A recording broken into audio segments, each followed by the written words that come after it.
बिस्मिल्लाहिर्रहमानिर्रहीम। हमने जो स्पिनकई की फैमिली आपको बताई थी कि जिनके दो बच्चे जो है वो एक वाक़े के बाद गिरफ्तार किए गए हैं। और ये वाक़या इस तरह हुआ कि स्पिनकई में एक धमाका हुआ था और धमाके के बाद वहाँ पे आम लोगों को गिरफ्तार किया गया था और उन लोगों में से 3 की मौत भी वाक़या हो चुकी है। 3 लोगों की मौत वाक़या हो चुकी है, वो भी मावराए अदालत। ये भी एक कत्ल में आते हैं। और उसके बाद जो है उन लोगों को, बाकी लोगों को गिरफ्तार किया रखा गया है और इनमें से 2 के बंदे यहाँ पे भी हैं, इस फैमिली के भी हैं। और वो जो 2 बंदे हैं वो उनमें से एक माजूर है और एक जो है अभी दुबई से आया हुआ था और छुट्टियां गुजारने के लिए आया था। अब इस फैमिली में जो सिर्फ खवातीन रह गई हैं, बाकी सिर्फ मर्द इसमें रहा नहीं है। तो मेरी दरख्वास्त होगी हमारी GOC से, आर्मी चीफ से, कि बराए मेहरबानी इनके बच्चे जितनी जल्दी हो सके इनको रिहा करें ताकि ये अपने घर वापस आ जाएं। इनके घर में मर्द नहीं रहा अभी और यहाँ पे सिर्फ खवातीन रह गई हैं।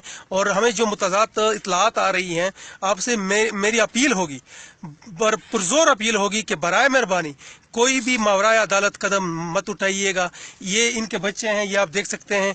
ये प्यारे बच्चे जो है वो यतीम ना हो जाएं, और अगर ये यतीम हो गए और तो फिर शायद बात कहीं और चली जाएगी और फिर इनमें ये जो फैमिली यहाँ पर रह रही है बगैर किसी मर्द के रह रही है, फिर शायद ये इस झोंपड़ी में शायद वो रहे या फिर वो रोड के सामने रहे या फिर GHQ के सामने रहे। इनके लिए फिर एक ही बात है वो। तो मेरी दरख्वास्त यही होगी कि इनको जितनी जल्दी हो सके वो इनको रिहा किया जाए और जितने भी बाकी भी अफराद हैं उनको भी रिहा किया जाए। लेकिन स्पेशली ये जो लोग हैं कि जिनमें से एक माजूर है और एक अभी दुबई से आया हुआ था, जिसकी सारी जो हमारे साथ वो डॉक्यूमेंट्स जो हैं वो हमारे साथ मौजूद हैं।